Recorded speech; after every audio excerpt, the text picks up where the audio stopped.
kind of don't have to take my word for it. You just have to look at the teams and observe and validate what we're saying.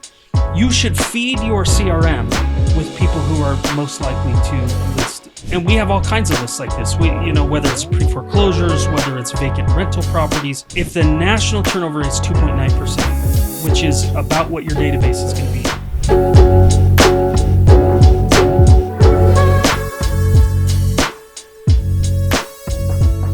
Welcome back to the REDX channel. I'm super excited to have Curtis Fenn with me today. We've been having some interesting conversations lately, and I'm excited to dive into this. But Curtis, you've said that you've cracked the code on how to double your production. Yes.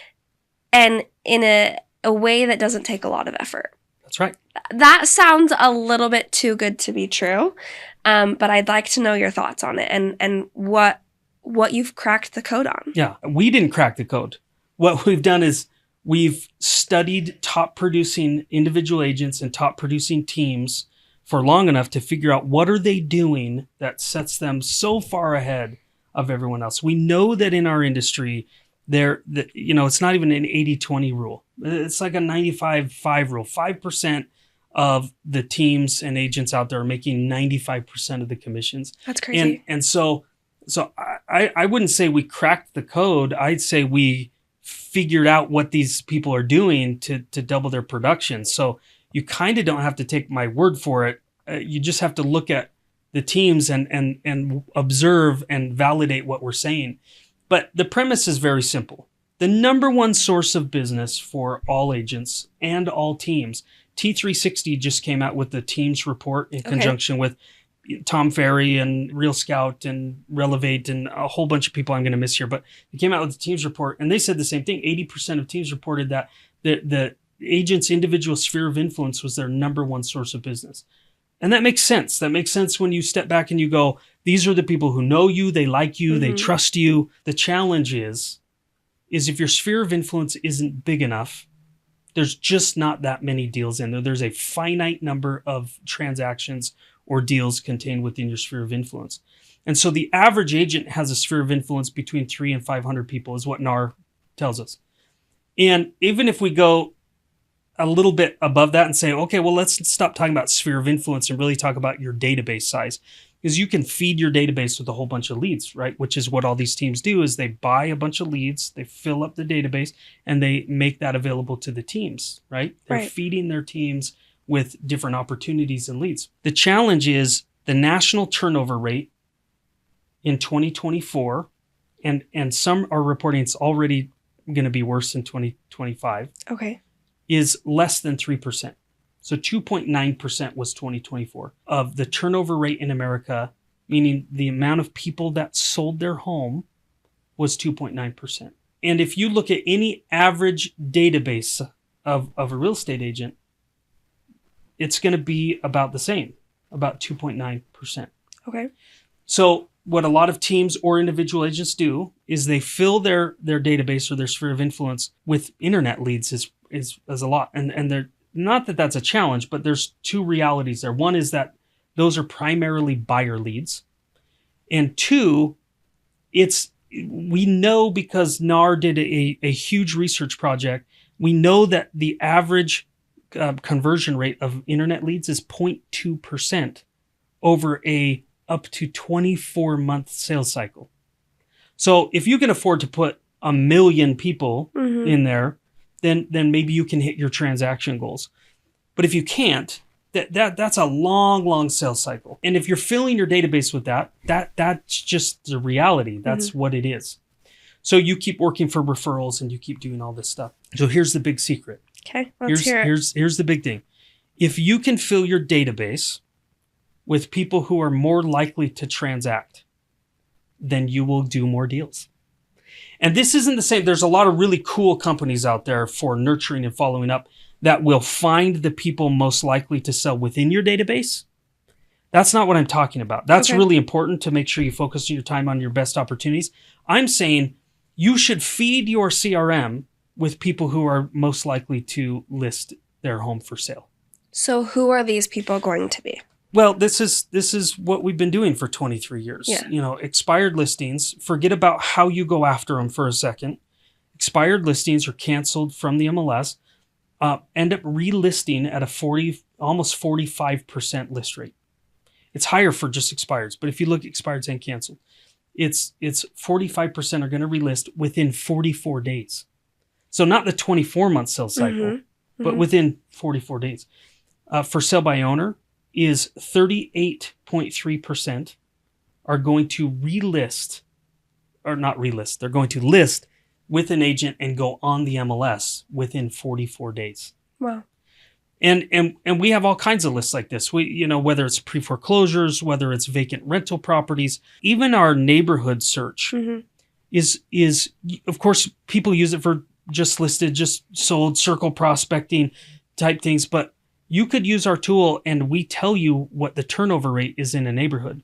So if the national turnover rate is 2.9%, which is about what your database is going to be, if you can find a neighborhood that is like 10, let's say 10 or 12 or 15% turnover rate, well, that's really good. Would you rather spend your time and effort in a neighborhood that has a 3% turnover rate or a 15% turnover rate? 15, obviously. Because you're more likely to do deals and transactions because of the high turnover rate. So if you start with people that are high list rate and you feed your CRM with those types of people, well, then you're going to do way more transactions. Absolutely. But this feels like it's something that takes a lot of effort to do. Right. So you said double your production with very little effort. Let's talk about that a little bit more. Yeah, it's not without effort, but it's not nearly as much as people think. And traditionally, you know, even REDX, traditionally, we would coach and train agents and teams how to work these leads, and it felt like they had to do something new, right? They'd go to a conference and go, oh, I got to go grind, right? I got to go eat rocks is one that I've heard John Cheplack say. I got to go eat rocks, and you got to go do these hard things. But as we study what is going on, here's the thing. How do people work their sphere of influence? Relationships? Yeah, relationship. But how do you work them? How do you communicate with them? Calls, texts. Social media. Emails. You probably sending them emails. Direct mail. You probably send postcards, recipes, whatever. Yeah. In client events, right? Yep. You know, pop buys, stop buys, you know, whatever people are calling them these days. All of those things is what an agent is already doing. Right.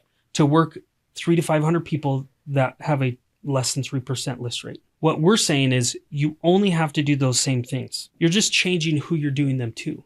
Gotcha. Right? So you still might make some phone calls. You still might do some pop buys and knock on some doors. You still should send out direct mail. You might send out some emails. You might, you know, do social media. It's just instead of social media that you put out there that targets your network, you do videos that target expired listings, or you do videos that target the for sale by owners, right? Or you send a postcard to the pre-foreclosures or to a neighborhood with really high turnover rate. So when we say without a lot of effort, what we're saying is you're already doing the activities. Just change who you're doing them to, who you're targeting, right? Which is ultimately what REDX's platform allows you to do, right? If your CRM is the platform where you work people who know who you are, right? Who have either opted in or they've raised their hand or you have a relationship. REDX is the platform where you work people to get them to raise their hand. Right. And as soon as they raise their hand, well, then you put them in all of the same, you know, automations and systems and all the things that you have in your CRM to continue to nurture that relationship. That's what we mean by, you know, REDX gets people to raise their hand, they go into your CRM, and all of a sudden you're filling your CRM with people with extremely high list rates. So now your database starts to be filled with people who are going to relist or do something in a shorter period of time. I love that. What if someone's watching this conversation that we're having right now and they're like, well, I'm not doing all of those things with my sphere of influence. Where should I start? What should I start with doing? In a recent study, it was found that agents only spend 10 to 15 hours a week proactively going out and finding new business.